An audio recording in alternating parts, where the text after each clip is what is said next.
Kemudian aku menghampiri perempuan itu, yang ternyata aku mengenalinya. Dia adalah perempuan yang mengantarku masuk ke kamar pengantin tadi pagi. Mbak Nina ya? Kok baru datang sih Mbak? Maaf ya Mbak, kami lupa memberitahu kalau pernikahannya batal, gak jadi Mbak, ucap ibu itu sambil menahan tangis. Batal? Batal kenapa Bu? Bukannya tadi acaranya udah mulai? Saya kan yang ngerias pengantinnya tadi pagi sampai siang, jawabku keheranan. Nggak jadi Mbak, pernikahannya. Rati, mempelai perempuan, meninggal karena sakit mendadak jam 1 tengah malam kemarin. Mempelai wanita sudah meninggal malam sebelum ini. Lah, lalu siapa yang aku rias di rumah ini tadi pagi?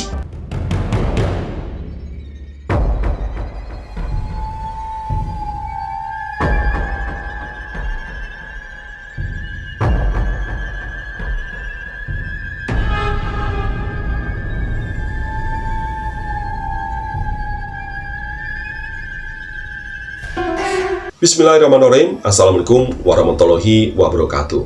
Ya, kembali lagi bersama Cerpen Horor. Cerpen Horor kali ini akan membacakan sebuah cerita dari akun Twitternya @bristory yang berjudul Mistis Rias Pengantin. Buat teman-teman yang nanti ingin membaca kisah lengkapnya, bisa saja langsung mengunjungi link Twitternya yang akan dicantumkan di deskripsi. Dan teman-teman bisa juga membantu channel ini supaya bisa lebih berkembang lagi, yaitu dengan cara menekan tombol subscribe. Like, juga bisa share video ini. Dan teman-teman juga bisa komentar di kolom komentar. Baik, yang ingin tahu bagaimana kisahnya? Langsung saja kita bacakan ceritanya. Perias pengantin, satu profesi yang cukup banyak orang kenal. Profesi yang mungkin sudah ada sejak ratusan tahun lalu.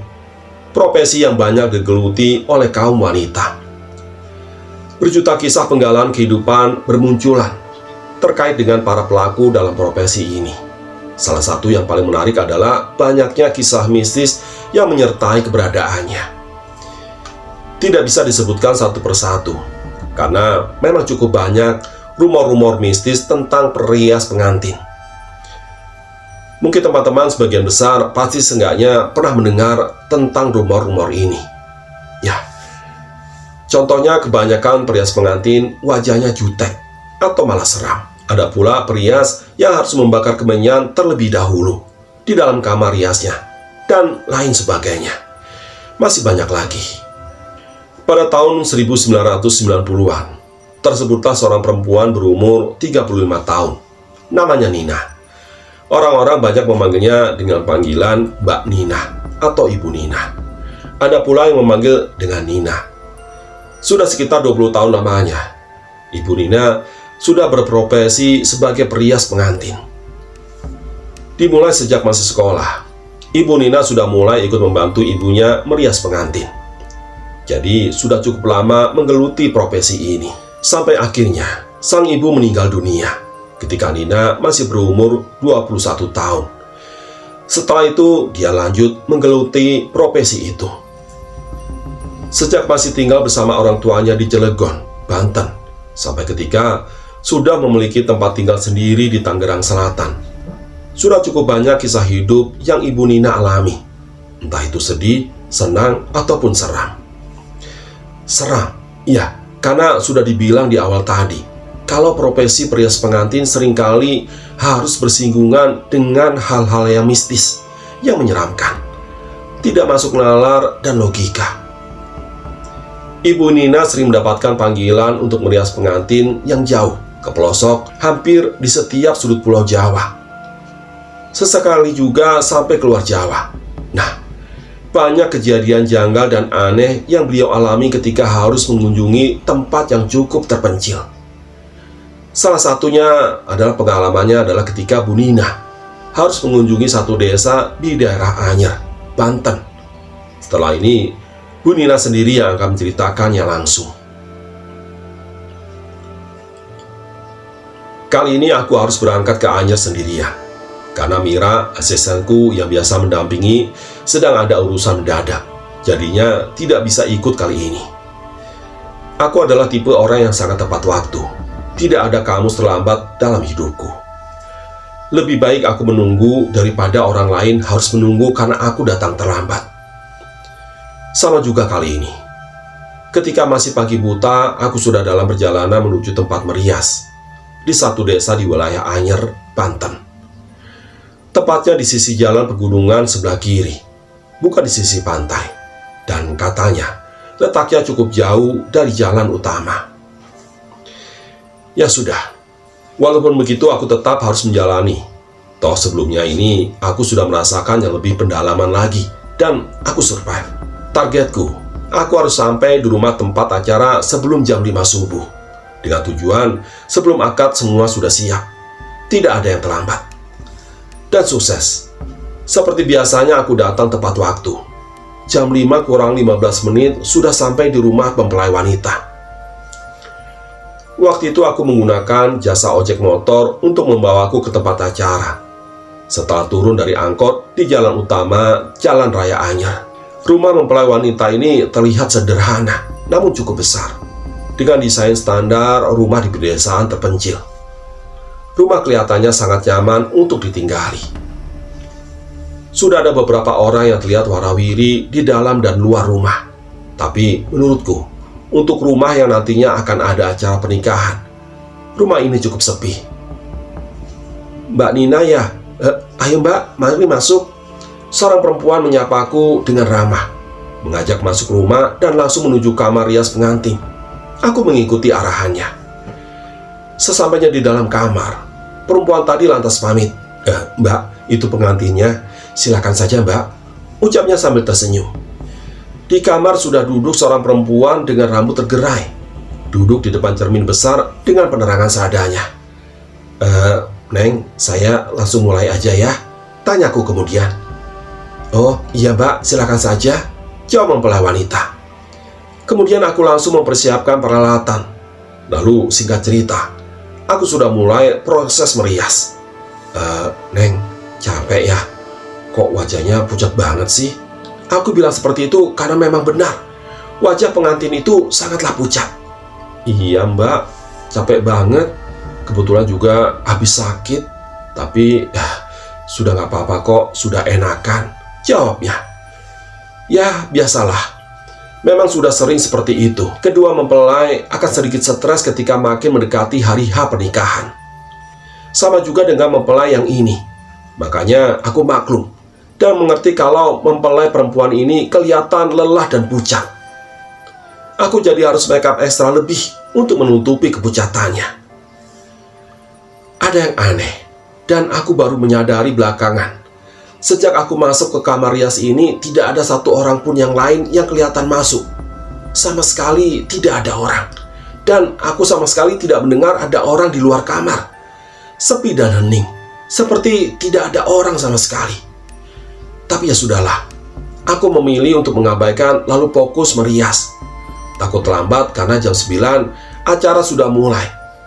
Akad dan dilanjutkan dengan resepsi. Nah, sudah selesai Neng, udah selesai. Wah, jadi cantik loh sekarang. Iya mbak, terima kasih ya mbak. Iya, aku jadi cantik ya sekarang, jawab mempelai wanita. Mempelai ini tersenyum senang. Tidak bisa dipungkiri kalau aku tidak puas dengan hasil kerjaku kali ini. Wajah mempelai masih terlihat agak pucat. Tapi setelah selesai, tiba-tiba aku mendengar ada kehidupan di luar. Tiba-tiba ramai. Syukurlah, akhirnya kejanggalan tadi tidak beralaskan. Ayo Neng, kita mulai sekarang. Seorang perempuan masuk ke dalam kamar lalu mengajak mempelai perempuan itu untuk keluar. Lah, emangnya udah mau dimulai bu? Tanyaku. Ya aneh saja. Kan seharusnya akad mulai pukul 9. Lah, ini masih pagi. Pikirku begitu. Iya mbak, sudah mau mulai. Kan udah jam 9. Jawab perempuan itu. Jam 9? Serius? Aku sedikit tidak percaya. Karena waktu aku merias tadi kurang dari 2 jam.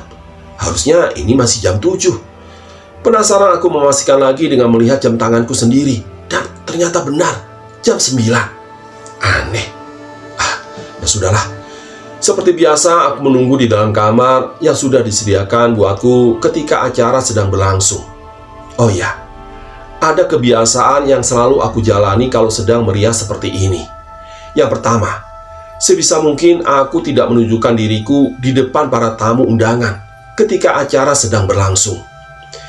Yang kedua, aku sama sekali tidak boleh makan atau minum yang disediakan tuan rumah sebagai jamuan acara yang aku terlibat di dalamnya untuk merias pengantin. Walaupun itu hanya segelas air putih. Makanya aku selalu membawa bekal air dan sedikit makanan untuk diriku sendiri. Kenapa harus begitu? Sampai sekarang pun sebenarnya aku tidak tahu alasannya. Karena dulu sejak aku masih ikut bantu ibuku untuk merias, dia selalu mewanti-wanti untuk melakukan dua hal tersebut. Beliau hanya bilang, nanti kalau dilanggar, ada sesuatu yang buruk akan terjadi. Hanya itu bilangnya. Ya, aku mengikuti saja. Dan sampai sekarang, aku terus melakukan kebiasaan itu. Seperti yang sudah aku bilang tadi, setelah akad, acara akan dilanjutkan dengan resepsi. Menerima tamu undangan yang masih dilaksanakan di rumah mempelai wanita. Nah, rencananya, setelah selesai bertugas merias untuk akad, sehabis zuhur, aku akan pergi meninggalkan lokasi menuju Cilegon untuk mengunjungi salah satu kerabat di kota Cilegon. Karena pengantin akan berganti pakaian dan dirias lagi setelah maghrib. Jadi, aku usahakan akan kembali lagi ke lokasi sebelum waktu maghrib tiba. Singkat cerita, selepas zuhur setelah selesai mempelai berganti pakaian dan dirias lagi, aku akhirnya berangkat ke Cilegon. Jarak tempuh hanya Cilegon sekitar 2 jam menggunakan angkutan umum. Aku seorang profesional, tapi kali ini aku agak terlambat. Baru menjelang Isya aku sampai di Anyer, tapi belum sampai lokasi pernikahan. Masih di jalan utama Jalan Raya Anyer. Karena merasa sudah terlambat, aku jadi menyewa angkot supaya lebih cepat sampai. Sedikit panik dan khawatir, aku duduk di kursi depan angkot sambil terus memperhatikan jalan ketika kami sudah memasuki wilayah desa tempat lokasi pernikahan. Makin panik, karena sampai jam 8, aku yang hanya berdua dengan supir angkot belum juga menemukan rumah pengantin. Benar ini lokasinya, Mbak?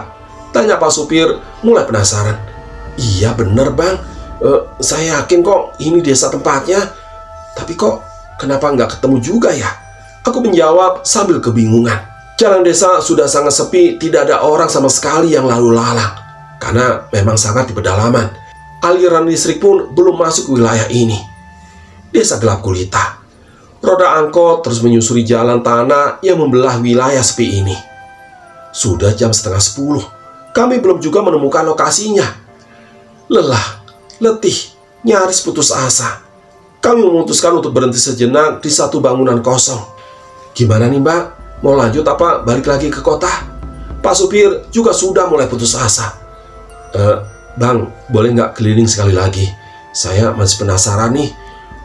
Saya yakin kok kalau rumahnya di desa ini. Dan semoga kita nanti bisa ketemu salah satu penduduk di sini biar bisa saya tanya lokasinya. Jawabku. Pak sopir setuju. Kemudian sekali lagi memutuskan untuk keliling desa sepi dan gelap untuk mencari lokasi. Belum ada yang berubah. Desa tetap sepi dan sama sekali tidak ada kehidupan.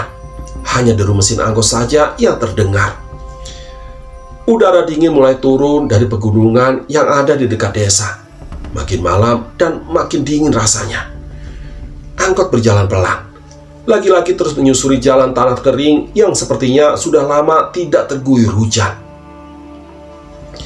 Menjelang jam 11 malam, akhirnya aku putus asa dan menyerah.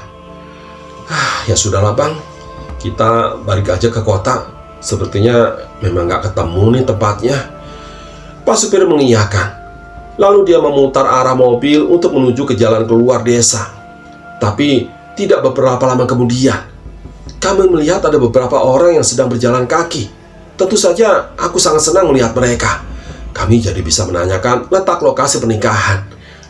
Pak, permisi, maaf Pak, saya mau tanya, rumahnya Pak Thohir yang ada acara pernikahan itu di mana ya Pak? Tanyaku ketika kami sudah berada dekat dengan orang-orang itu. Rumah Pak Thohir. Oh, yang ada pernikahan tapi nggak jadi. Oh, itu Mbak, setelah belokan di depan. Rumahnya tidak jauh dari situ. Di sebelah kiri. Salah satu dari mereka menjawab seperti itu. Leganya. Akhirnya kami bisa menemukan lokasi. Tapi sebentar, kenapa orang itu bilang tadi ada pernikahan tapi nggak jadi? Aneh. Kemudian kami mengikuti arah petunjuk mereka. Dan benar, kami akhirnya menemukan perumahan itu. Padahal tadi kita udah lewat sini, tapi kenapa rumah ini nggak kelihatan ya? Baru sekarang kelihatan. Tanya Pak supir kebingungan. Aku pun berpikiran sama. Kenapa dari tadi kami tidak melihat ada rumah di sini? Aneh. Benar, aku masih sangat hafal. Memang ini rumahnya. Karena baru tadi pagi aku datang untuk merias di sini. Tapi ada yang janggal. Memang benar rumah ini terlihat ada banyak orang. Banyak orang datang yang sepertinya merupakan para tamu. Lalu apa yang janggal? Ketika kami turun dari angkot dan masuk ke halaman, aku melihat kalau rumah ini sama sekali tidak terlihat sedang ada acara pernikahan. Karena sebagian besar tamunya mengenakan pakaian gelap layaknya orang yang datang sedang melayat. Acara berkabung, bukan datang ke acara pernikahan. Ada apa sebenarnya? Bu, maaf, keluarga pengantinnya kemana ya? Aku bertanya ke salah satu perempuan yang aku temui di teras. Itu, dia menunjuk ke salah satu perempuan lain yang sedang terseduh menangis. Kemudian aku menghampiri perempuan itu, yang ternyata aku mengenalnya. Dia adalah perempuan yang mengantarku masuk ke kamar pengantin tadi pagi. Mbak Nina ya? Kok baru datang sih Mbak? Mbak, maaf ya, kami lupa memberitahu kalau pernikahannya batal, nggak jadi ya Mbak. Ucap ibu itu sambil menahan tangis. Batal? Batal kenapa Bu? Bukannya tadi acaranya udah mulai? Lah kan saya yang tadi merias pengantinnya tadi pagi sampai siang. Jawabku keheranan. Nggak jadi Mbak, pernikahannya batal. Rati mempelai perempuan meninggal karena sakit mendadak jam 1 tengah malam kemarin. Mempelai wanita sudah meninggal malam sebelum ini. Loh, lalu siapa yang aku rias di rumah ini tadi pagi? Ya, demikianlah cerpen horor kali ini. Sampai ketemu lagi di cerpen horor berikutnya. Terima kasih. Assalamualaikum warahmatullahi wabarakatuh.